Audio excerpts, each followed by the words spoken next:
Kenal Muhammad Al-Fatih? Atau cuma tahu namanya doang? Jangan-jangan kamu nggak tahu sama sekali siapa dia? Tenang, aku ceritain. Siap-siap dengerin kisah seorang sultan muslim yang kejeniusannya mengubah sejarah selamanya. Muhammad Al-Fatih, atau yang bernama lengkap Mehmet II, lahir pada 30 Maret 1432 Masehi di Edirne, yang saat itu menjadi ibu kota Kesultanan Utsmaniyah. Ia adalah putra dari Sultan Murad II. Sejak kecil, Al-Fatih sudah menunjukkan kecerdasan luar biasa. Ia dididik oleh ulama-ulama terkemuka pada zamannya, termasuk Syekh Aksyamsuddin.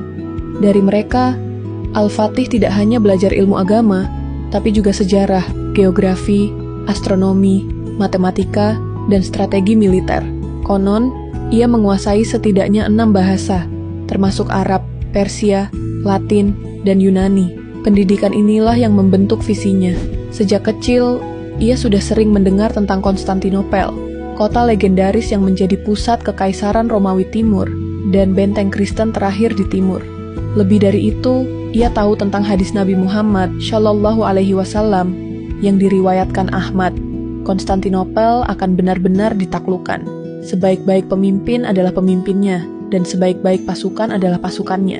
Sabda ini menjadi motivasi terbesar Al-Fatih. Perjalanan Al-Fatih nggak mulus-mulus amat. Ia sempat naik takhta untuk pertama kalinya pada usia 12 tahun, ketika ayahnya turun takhta. Namun, karena tekanan dari musuh-musuh Utsmaniyah, ayahnya harus kembali memimpin. Pengalaman singkat ini justru menguatkan tekad Al-Fatih. Ketika ia akhirnya resmi menjadi sultan untuk kedua kalinya pada tahun 1451 Masehi, di usia 19 tahun, Al-Fatih sudah memiliki rencana matang, menaklukkan Konstantinopel. Kota itu, yang kini bernama Istanbul, adalah simbol kekuatan dan kejayaan selama lebih dari 1000 tahun. Tembok-temboknya dianggap tidak tertembus.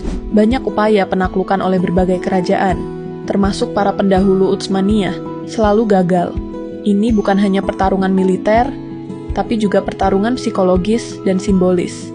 Dunia Kristen melihatnya sebagai benteng suci, sementara dunia Islam memimpikan penaklukannya sebagai penggenap janji kenabian. Penaklukan Konstantinopel itu bukan perkara mudah. Kota ini punya tembok berlapis-lapis yang terkenal sangat kuat. Banyak penguasa sebelumnya gagal, tapi Al-Fatih beda. Dia nggak cuma mengandalkan kekuatan, tapi juga strategi yang nggak terpikirkan siapapun. Bayangkan, dia memerintahkan pasukannya untuk memindahkan kapal-kapal, melintas